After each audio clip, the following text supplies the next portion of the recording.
Now let's see for this middle part. I want it to be more like some kind of like bone structure or marble. I'm not sure yet. Maybe marble, right? Okay, we have a dragon here. So we're gonna go ahead and do that. We have a marble material right here, so I'm gonna search for that and drag this marble fan and drag it above everything else. Okay, again, this marble area, marble material will be only assigned to the middle part. I'm gonna right click on it and say add mask with color selection, grab this guy and pick a color right here. Alright, that's where I want it to be. Now color wise, it might be too saturated, so I'm going to change the color. Let's open this smart material. You can see it's actually not that complicated. You have a dirt layer, you have a base color, and base color is a base material that uses a base material, and it has a bunch of channels, and you can change the head position and things like that. So what I really want to change is the color, but you can see underneath the parameters or technical parameters or channel mapping, there's no way you can tweak the texture, the appearance of it right here. So I'm gonna actually do that on the layer level. So I'm gonna right click here and say create a filter. Grab this filter, I'm gonna click on filter, and then I'm gonna create this filter called the hue. Forget the name, but it's gonna be something that is tweaking the color. So let's click on it. Hopefully it's gonna give me the filter again. Now I'm gonna recreate it. Anyway, so let me delete that and recreate it. So add a filter. Here I'm gonna select it, and then I'm gonna pick. Oh, it doesn't really give me the filter anymore. Oh well. Let's go search for that. Or I can go here to the shelf, and then we have those filters, and then the one I'm looking for is this HSL, so I'm going to drag that to the filter. Now this is going to be the hue, saturation, and brightness or value. That color correction node we use a lot in Maya, in Nuke, or in other programs.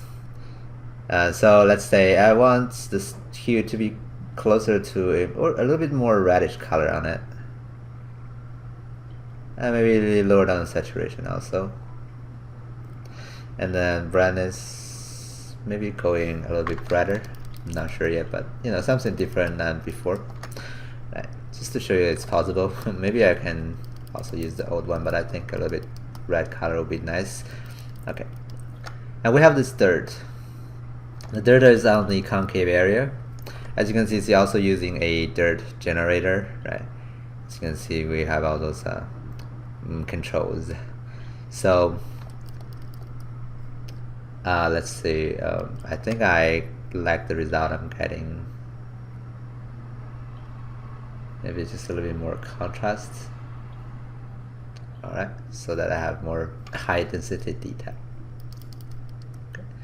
So one more thing I want to add to it, because this marble is kind of like having some subsurface scattering. So I'm going to try to do that. Okay. So here I'm gonna give it, go ahead and duplicate the base color, Control C, Control V. I'm gonna call this guy Subsurface Scattering, or 3S out there. Right? And for the 3S one, I'm gonna go to the color again. I'm gonna make it brighter and a little bit more saturated, and also a little bit more red inside of it. I'm gonna give it a black mask for now.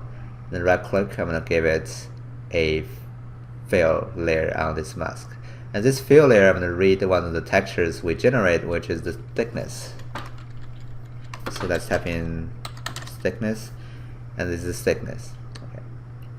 Now what is this thickness? It's holding on Alt and click on it. And this thickness is basically the using a grayscale color to define, like if the area is thinner, you're getting a darker color. If the area is like thicker, then it's brighter. As you can see, they're being reflected here.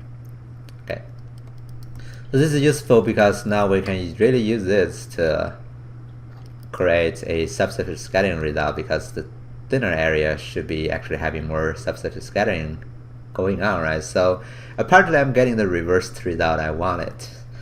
So I'm gonna go to the fill, right? And then above it, I'm going to give it, or just right click on the mask, I'm going to give it a level. Level is like a color correction node again. I'm going to flip it, so I'll click on the invert. Okay. Now I'm going to drag some of the sliders in so that I can isolate those thick areas, those thin areas. Okay, that's where I wanted to see the subsurface scattering result to happen. Alright, let's go back to the material. As you can see now on the edge, or on those thin areas, I'm having a little bit more red color happening on this material, just to give it a little subsurface scattering touch. Right. And this is how the subsurface scattering is done on the similar material of the skin. If you take a look at the skin material, it's exactly like that. Okay, so we can maybe go tweak the color now. Let's go to the L perspective. Let's see, maybe I can tweak the saturation a little bit more. Take the color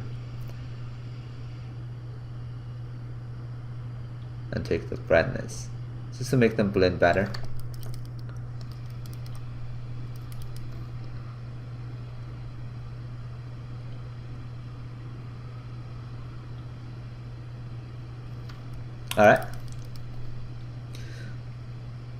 Alright, some little touch over there. Dirt, I think I'm okay with it, so I'm fine with that. And let's move on to the rest of the materials. So one of the things is this little dot here is supposed to be transparent. So let's pick one of the glass materials. Let me search for glass. I'm going to grab this glass feather on top. Okay, but we're not seeing any transparent. The reason for that is because, first of all, underneath the texture set. So let's see, which one is it? Let's close that. Texture set should be here actually, and we're going to add a channel here called opacity. That's going to be one step. Step 2 is the material we're using. Okay, so go back to the material shader settings. The shader we're using is PBR metal roughness. Click on there. I'm going to change that to the PBR metallic roughness with alpha blending. Now you can see the model becomes transparent. Now those two things has to be set up to achieve transparent in the viewport. So when that is done, then I can go back to my layers again and right click on it. I'm going to give it a mask with color corrections and then click on the pick color. I'm going to pick that one there. Now you can see I have a little transparent part. Maybe it's too transparent, so I'm going to go ahead and change that. Underneath the base, I'm going to change the opacity all the way down and drag it up to make it more opaque. Color wise, I can also maybe make it some red color instead, or orange color.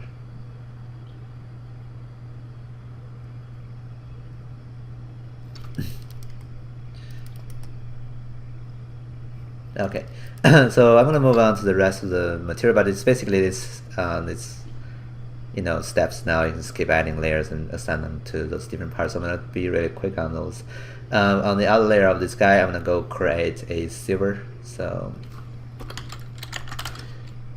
grab the silver on top, add a mask with color selection, pick color, and then pick this guy. Okay. And then for the insides, I probably can use the same thing I used here. So back to my still, go to color picker. I'm gonna pick one more over here, and maybe even one more up there. So now you can see when you really zoom in, you see some gap over there. That's because our material ID here is not quite clean. You can see some problem over there. So to fix that, I'm gonna above this color correction, I'm gonna give it a filter, and then in the filter I'm gonna select its blur, and then I'm gonna blur it a little bit, just a little bit, so that it's actually over the edge. It feels much better with that. Okay, so that's one little trick you can do. And then I'm gonna go ahead and finish this by applying a laser on top. So let me search for laser and maybe use this one. drag it on top.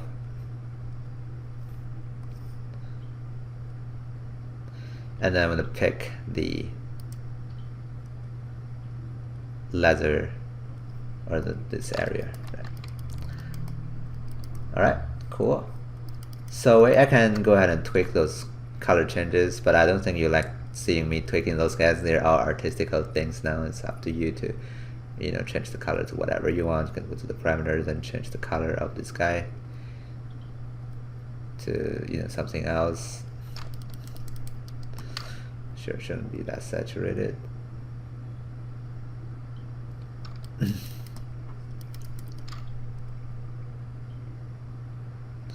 Feels like my model is losing some highlights. Maybe I can make those a little bit more saturated so that I have those variations. Yeah. Alright, so that's going to be all the procedural texturing part that we need to do on this model. In the next one, we're going to apply some human touch on the model just to give it some more, you know, variations that are impossible to generate from those procedural ways. So we're going to do that in the next tutorial. See you next time.